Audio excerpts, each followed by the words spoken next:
Hello बच्चों, I am Rashmi, maths teacher. तो इस वीडियो में हम देख रहे हैं क्लास 11 चैप्टर सेट्स के एमसीक्यूज, क्योंकि इस बार बहुत सारे क्वेश्चन आपके एग्जाम में एमसीक्यू बेस्ड आने वाले हैं, तो हम उसी की प्रैक्टिस करेंगे। बाकी आपके सब्जेक्टिव क्वेश्चन आप बुक कर लोगे तब भी आप कर पाओगे इजीली, बट एमसीक्यूज की आपको बहुत अच्छे से प्रैक्टिस करनी है। तो question number 1 is if A B and C are any three sets then A minus B union C is equal to what. इन चार ऑप्शन में से कौन सा है?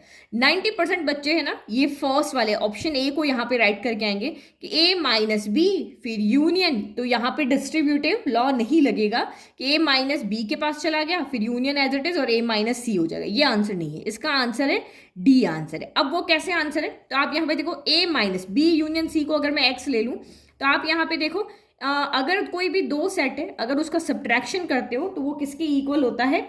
एक्स इंटरसेक्शन वाई कॉम्प्लीमेंट के। ये हमने वेन डायग्राम में पढ़ा था। देखो कैसे, अगर मैं आपको यहाँ पे समझाऊं तो ये देखो, ये दो मेरे सेट हैं, ये x ले लिया, ये y ले लिया। तो ये जो होता है x में से y के एलिमेंट को हटा देना, यानी इंटरसेक्शन कॉमन होंगे वही हटेंगे। तो ये मेरा यहाँ पे क्या हो गया? x माइनस वाई हो गया।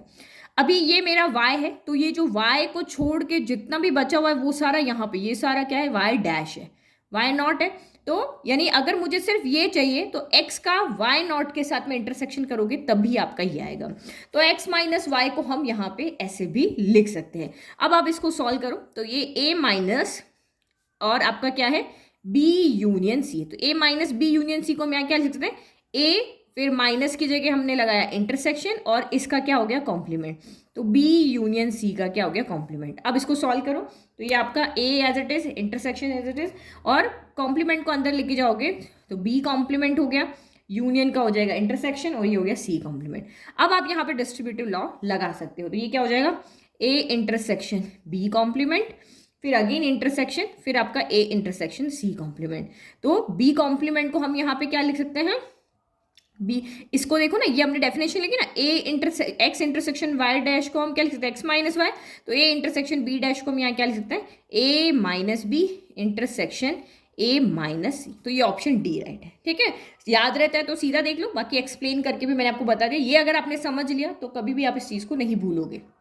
क्वेश्चन नंबर 2 बहुत इजी है। किसी भी सेट के कॉम्प्लीमेंट का कॉम्प्लीमेंट क्या होता है? तो वही सेट होता है। ये मैंने आपको एनसीईआरटी जब पढ़ाई थी तो बहुत अच्छे से मैंने आपको एक्सप्लेन किया था, तो ये मैं आपको वेन डायग्राम से नहीं समझा रही हूँ। चलो, a माइनस बी is read as. a minus बी को हम यहाँ पे कैसे रीड करते हैं? तो a माइनस बी को हम रीड करते हैं difference of a and b of b and e। इस तरीके से हम इसको रीड करते हैं। ठीक है, और अगर यहाँ पे मैग्नीट्यूड ऑफ कहेंगे तो फिर डिफरेंस ऑफ ए बी कहेंगे, चाहे ए बी का हो चाहे बी ए का हो। ठीक है, तो a माइनस बी को हम ऐसे रीड करते हैं। If a b and c are any three sets, a b c कोई थ्री सेट्स है, then a cross b union c यहाँ पे क्या होगा? तो यहाँ पे क्रॉस पे आपका डिस्ट्रीब्यूटिव लॉ लग जाता है। तो ये आपका क्या हो जाएगा? a cross b union a cross आपका c हो जाएगा। तो कौन सा ऑप्शन हमारा यहाँ पे आ जाएगा? a cross b union a cross c, option A right है। फिर क्वेश्चन नंबर 5 भी आपका बहुत इजी है। सभी तरह के क्वेश्चन एग्जाम में पूछे जाएंगे, ये नहीं कि आपको बहुत टफ एमसीक्यूज ही आएंगे, इजी भी आएंगे टफ भी आएंगे, सभी तरह के क्वेश्चंस मैंने लिए। If a equal to 5 6 7 and b equal to 7 8 9 then a union b। तो यूनियन b में क्या करना है? सारे एलिमेंट्स लिख लेना है और जो रिपीट है उसको एक बार लिखना है। तो 5 6 7 7 यानी 5 6 7 8 9, तो 5 6 7 8 9 ऑप्शन ए राइट है।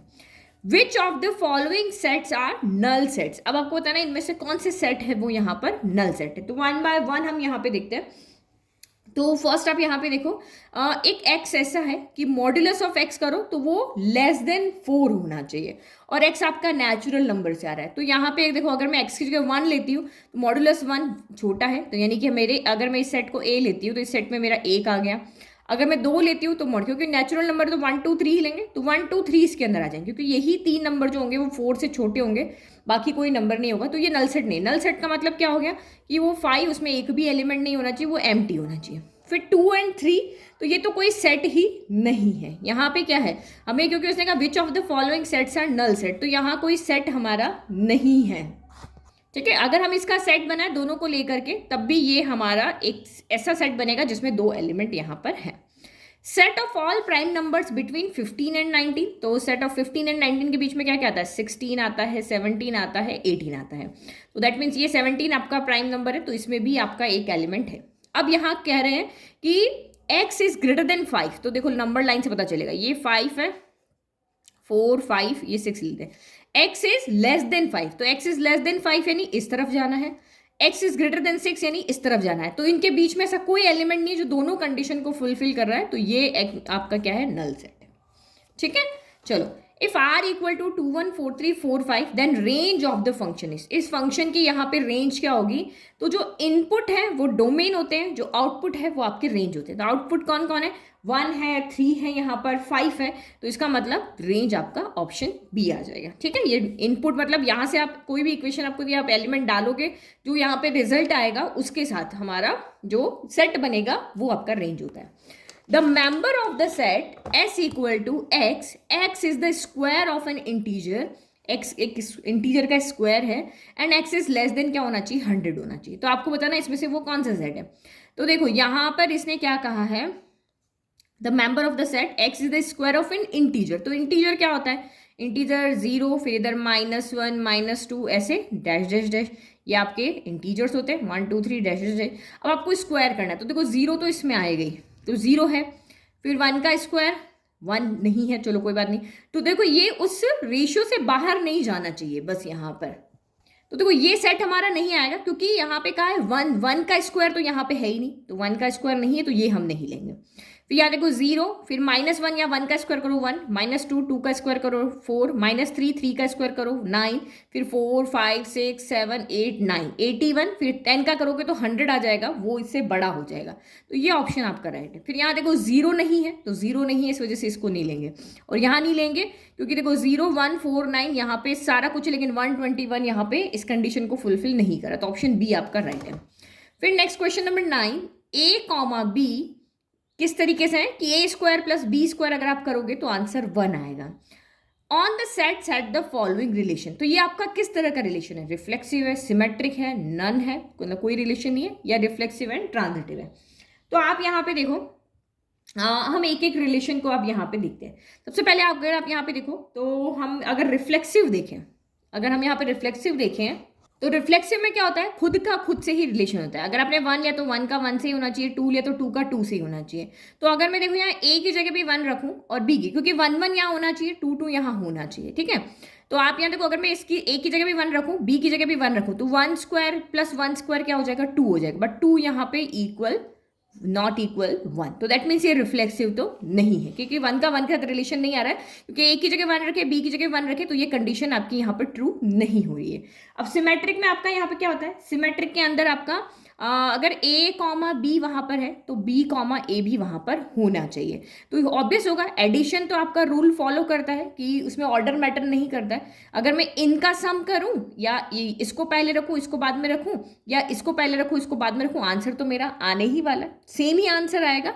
तो अगर आप लेफ्ट के अंदर चेंज कर रहे हो एलिमेंट में, लेकिन राइट आपका सेम आ रहा है, दैट मीन्स ये आपका यहाँ पर क्या है, सिमेट्रिक है। तो इसका मतलब आपका आंसर यहाँ पे क्या हो गया, सिमेट्रिक। रिफ्लेक्सिव नहीं है क्योंकि इस तरह के एलिमेंट यहाँ पर नहीं आ रहे हैं।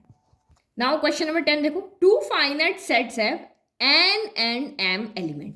तो एक सेट है जिसके अंदर नंबर ऑफ एलिमेंट कितने हैं, नंबर ऑफ एलिमेंट इसके अंदर n है, और एक और सेट है जिसके अंदर नंबर ऑफ एलिमेंट कितने हैं, तो वो यहाँ पर m है। ठीक है, the number of elements in the powered sets of, अब यहाँ पे इसने कहा कि भाई इसमें 5, एक सेट है जिसमें 5 एलिमेंट है, इसमें 6 एलिमेंट है। ठीक है, अब आगे बात जो हो रही है वो पावर सेट की हो रही है। The number of elements in the power set of first set, अगर इसमें 5 एलिमेंट है तो इसके पावर सेट में कितने एलिमेंट होंगे, तो ये आपको कह रहा है number of elements in the power set of first set is 48 more than the total number of elements in the power set of the second test then the value of m and nr।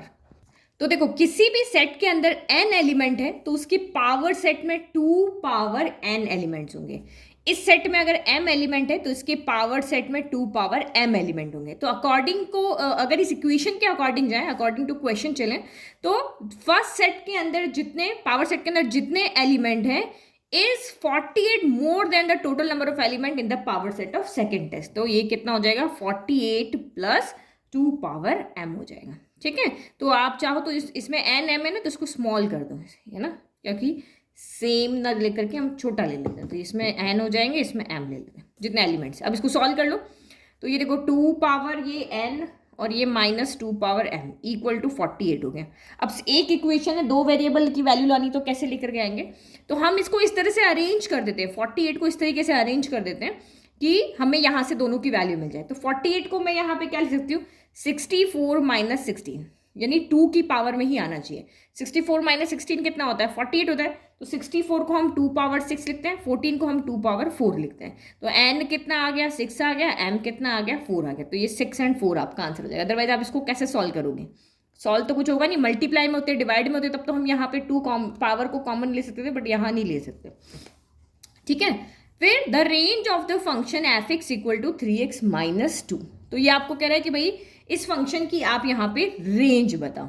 तो range आपको मैंने अभी कहा था कि वो output होती है। रेंज क्या होती है आपकी? यहाँ पे आउटपुट होती है। तो आप यहाँ पे x की कोई भी वैल्यू डाल सकते हो, आपको यहाँ पे कोई ना कोई रेंज यहाँ पे मिल ही जाएगी। ठीक है, इसको सॉल्व करना है ना, तो आप इसको सॉल्व करके देख लो। चाहे हम इस x की जगह पे सारे के सारे रियल नंबर डाल सकते, क्योंकि अनडिफाइंड ये कहीं पर भी नहीं होगा, क्योंकि नीचे तो कोई फ्रैक्शन में तो कुछ है नहीं। फ्रैक्शन में अगर कोई टर्म है तो वो उसको अनडिफाइंड करती है। तो हम यहाँ पे सारे के सारे रियल नंबर डाल सकते हैं, तो आउटपुट में भी हमें सारे के सारे रियल नंबर ही मिलेंगे, यानी कि -∞ से लेकर के +∞, क्योंकि ऐसी कोई वैल्यू नहीं जिसकी ये अनडिफाइंड हो रही है। जीरो तो यहाँ हो सकती है, डिनोमिनेटर में इन्फिनिटी जीरो नहीं होना चाहिए। तो ये ऑप्शन ए राइट है। If A, B, C are the three sets such that A union B equal to A union C and A intersection B equal to A intersection C, तो ये आप question common sense से भी कर सकते हो। अगर मैं यहाँ पे लेती हूँ, मैं कोई भी एक सेट लेती हूँ, A ले लिया, जैसे मैंने 1 2 3 4 5 ले लिया। ठीक है, अब मैंने B यहाँ पर लिया कि 4 5 6 7 लिया।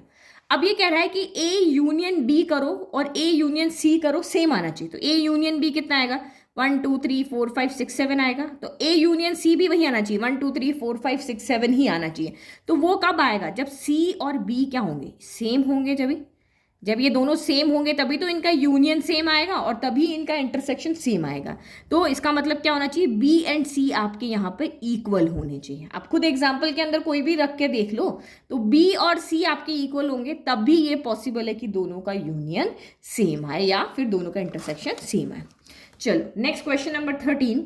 एम्प्टी सेट क्या होता है? फाइनाइट होता है, इनफाइनाइट होता है, इनवैलिड होता है, नन ऑफ दिस होता है। देखो एम्प्टी सेट आपको क्या कहा कि जिसके अंदर कोई भी एलिमेंट नहीं होता है, इसके अंदर एक भी एलिमेंट नहीं है। तो देखो इनवैलिड सेट तो हुआ नहीं, क्योंकि ये एक एम्प्टी सेट है, इसको हम डेफिनेशन की फॉर्म में देखते हैं, तो ये कोई इनवैलिड नहीं है। अभी फाइनाइट है या इनफाइनाइट? तो देखो इनफाइनाइट के लिए मतलब हो गया कि आप वहाँ पे अंदर एलिमेंट्स काउंट नहीं कर पा रहे हो, लेकिन हम तो इस सेट के अंदर एलिमेंट्स काउंट कर पा रहे हैं कि भाई इसमें एक भी एलिमेंट नहीं है, तो इसका मतलब ये एक फाइनाइट सेट होता है। अब यहाँ पे बच्चे बहुत गलती करते हैं, एम्प्टी सेट एक फाइनाइट सेट होता है क्योंकि हम बता पा रहे हैं कि इसमें कितने एलिमेंट्स हैं, लेकिन इनफाइनाइट में हम नहीं बता पाते हैं कि कितने एलिमेंट्स उसके अंदर हैं। ठीक है, which of the following two sets are equal? तो कौन से दो सेट्स यहाँ पे इक्वल है? तो देखो 1 2 है, 1 है, तो ये तो इक्वल नहीं है क्योंकि इसमें 2 एलिमेंट है, इसमें 1 एलिमेंट है। फिर इसमें 1 2 है, इसमें 1 2 3, इसमें 2 है, इसमें 3 है, ये भी इक्वल नहीं है। 1 2 4 1 2 3, तो यहाँ 1 है, यहाँ भी है, यहाँ 2 है, यहाँ भी है, बट यहाँ 4 है, यहाँ 3 है, तो इक्वल नहीं है। तो 1 2 3 है, 2 1 2 3 यहाँ पे भी। अब ऑर्डर भले सेट में आप चेंज कर सकते हो, लेकिन एलिमेंट्स क्या है यहाँ पर सेम है, 1 1 2 2 3 3, तो ये आपका इक्वल सेट है। ठीक है, क्योंकि हमने कहा सेट में जिसकी जो मर्जी, चाहे वो कहे कि नहीं मैं तो 1 2 3 ऑर्डर में लिखूँ, कोई दूसरा कहे नहीं मैं तो 2 पहले लिखूँ 3 बाद में लिखूँ, बट सेट तो वही है ना। Last question, in second quadrant में इनमें से क्या होता है? तो ये बहुत नॉर्मल सा क्वेश्चन है, आपको भी एक्सिस ड्रॉ करने आती है और हमें पता है कि यहाँ पे एक्स क्या होता है, पॉजिटिव होता है, यहाँ पर एक्स क्या होता है, नेगेटिव होता है, यहाँ वाई क्या होता है, इस एक्सिस पे पॉजिटिव होता है, यहाँ इस एक्सिस पे वाई क्या होता है, तो नेगेटिव होता है। तो इसमें दोनों प्लस है, तो एक्स इज ग्रेटर देन, कोई भी क्वाड्रेंट पूछे आप आंसर लिख दोगे, वाई भी ग्रेटर देन 0 होता है। यहाँ एक्स नेगेटिव है तो एक्स लेस देन 0 होता है और वाई यहाँ पर ग्रेटर देन 0 होता है। फिर यहाँ एक्स नेगेटिव है तो एक्स लेस देन 0 और यहाँ वाई भी नेगेटिव है तो वाई लेस देन 0। यहाँ एक्स पॉजिटिव है तो एक्स ग्रेटर देन 0 होगा और वाई नेगेटिव है तो वाई लेस देन 0 होगा। अब आपको सेकंड क्वाड्रेंट पूछा, सेकंड में x less than 0, y greater than 0, तो x less than 0, y greater than 0, B option आपका राइट है। ठीक है, तो इस तरीके से डेली आप थोड़ा थोड़ा क्वेश्चंस को प्रैक्टिस करोगे तो आपके एमसीक्यूज एग्जाम में बहुत इजीली हो जाएंगे, वहां पजल नहीं होगे। और ये एमसीक्यूज आपका स्कोरिंग होता है, एक क्वेश्चन राइट होके एक नंबर आपको वहां पे मिल जाएगा। 20 क्वेश्चंस आएंगे, 20 मार्क्स आपको इजीली मिल जाएंगे। लेकिन आप लोग क्या करते हो, सब्जेक्टिव में लगे रहते हो, लेकिन इनको पढ़ना भी बहुत जरूरी है, क्योंकि अगर 80 मार्क्स का पेपर है ना तो 1/4 मार्क्स यहीं से आपको मिल रहे हैं। ठीक है, थैंक यू। नेक्स्ट आगे और वीडियो में देखेंगे अदर चैप्टर्स के क्वेश्चंस।